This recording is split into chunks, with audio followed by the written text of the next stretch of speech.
Isabel, vamos a algumas perguntinhas para percebermos mais algumas coisas e para os leitores ficarem a perceber, a saber, a conhecer. Em relação à sua escrita, aos seus livros, história versus história. Como é que se misturam? Como é que se separam? Como é que a Isabel escolhe o que pôr da história? Por onde é que leva a história? Conte-me.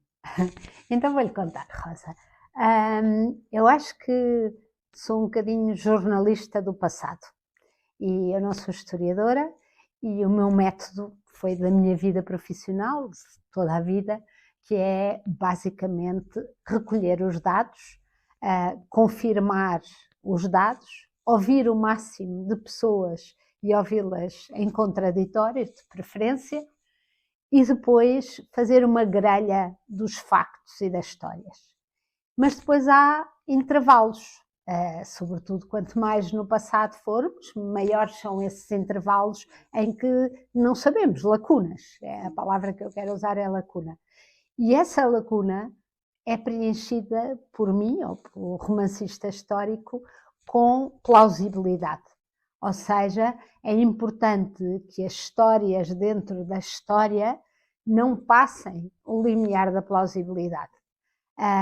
E, portanto, muitas vezes acontece porque a realidade é sempre melhor que a ficção. E às vezes já me aconteceu imaginar que estou a ficcionar e mais à frente encontrar uma confirmação de que de facto aquilo é mais do que plausível e até aconteceu. E, portanto, eu acho que é este o trabalho. Nos meus livros, eu tenho tido o cuidado de, em todos eles, desde Filipe de Lencastre, ter o dramatis persona, a história dos personagens. A história dos personagens é um pacto com o leitor. É que o leitor, depois de poder ter mergulhado na história, de ter envolvido com o livro, possa dizer assim, mas então e depois? Isto é verdade ou isto não aconteceu?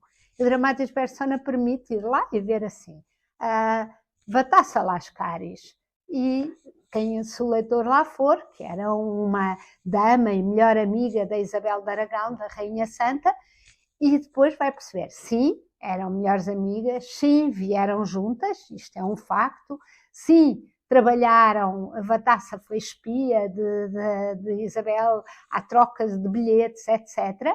Mas, por exemplo, há também aqui um terceiro personagem, que é Dom Jaime, no fundo eles fazem um trio, e nós sabemos que Vatassa espiava também para Dom Jaime, rei de Aragão. Mas eu fiquei com a impressão que havia uma paixão entre eles. Mas o que eu digo no Dramatis, alto. Até aqui eu sei, mas a partir daqui esta paixão é ficcionada. É plausível, mas é ficcionada. E, portanto, eu acho que é nestas linhas que os leitores já vão conhecendo que se tecem estas histórias, sendo que eu, como jornalista, em havendo um facto, em havendo realidade, eu quero descobri-la. E, portanto, depois aplicar-lhe a plausibilidade. Fantástico, obrigada.